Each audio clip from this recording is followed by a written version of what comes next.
suite. Mais d'abord, l'édito international sur Europe 1. Bonjour Vincent Hervouette. Bonjour Dimitri, bonjour à tous. Vincent, on parle ce matin de la bataille de Gaza qui pose des dilemmes insolubles à Joe Biden, tout comme à Benjamin Netanyahou. Oui, Joe Biden est une publicité vivante pour les avantages discutables du troisième âge.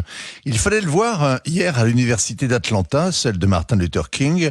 Il avait revêtu la robe de prof, noir et bordeaux, et ainsi accoutré, il restait digne, à peine plus pompeux que d'habitude. Il présidait à la remise des diplômes.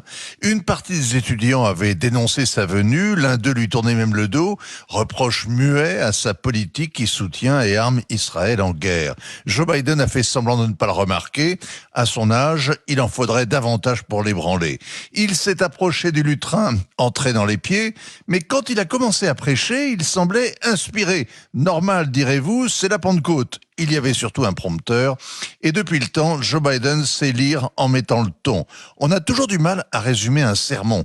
En gros, on a compris qu'il serait toujours pour les droits civiques, qu'il soutenait les manifestations pacifiques et non violentes, que lui aussi appelait au cessez-le-feu à Gaza et à une solution à deux États. Alors Joe Biden a notamment dit, je le cite, vos voix doivent être entendues, je vous promets que je les écoute. Oui, bien sûr qu'il fait attention aux voix des étudiants. Il compte dessus pour se faire réélire. Mais les sondages sont pessimistes. L'électorat d'Obama s'est volatilisé. Joe Biden a beau multiplier les gages, critiquer Benjamin Netanyahou, laisser condamner Israël à l'ONU, refuser une offensive massive à Rafah, applaudir les manifs. Les pro-palestiniens veulent davantage que l'Amérique cesse de protéger et d'armer Israël, ce que le reste de l'électorat démocrate n'acceptera jamais.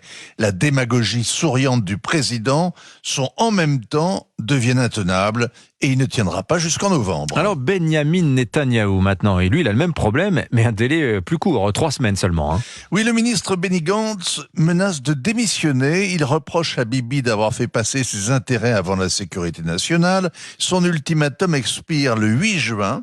Il réclame d'ici là une série de mesures qui sont autant de travaux d'Hercule, le retour des otages, la destruction du Hamas, un gouvernement palestinien alternatif, la sécurité pour les habitants du nord d'Israël que les bombardements du Hezbollah ont chassés de chez eux, la normalisation avec l'Arabie Saoudite et le pire, une loi qui obligerait les juifs orthodoxes à faire leur service militaire. Rien que ce dernier point suffirait à couler le gouvernement. Les deux partis ultra-orthodoxes retireraient illico leur soutien. Alors, le réquisitoire de Benny Gantz, Vincent, trahit la crise au sein de l'establishment de la défense israélienne. Gantz est un ancien chef d'état-major, comme son collègue et ami Gadi Eisenkot. Les centurions redoutent la guerre d'usure, que les combats intenses ont repris à Jabalia, dans le nord de la bande de Gaza, on l'a vu, ce qui montre que le Hamas est revenu dès que l'armée israélienne a abandonné le terrain.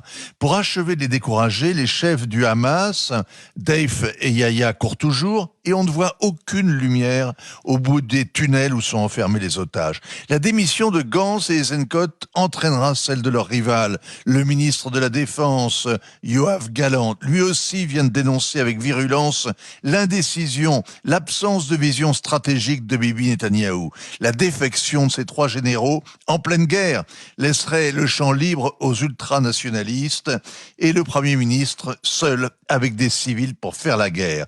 Joe Biden pourrait le lui confirmer. Le pire dans la vieillesse, ce n'est pas d'être seul, mal compris, mal entouré, c'est d'avoir perdu son temps et de ne plus avoir aucun sursis. Signature Europe 1, Vincent Hervouette. Merci Vincent.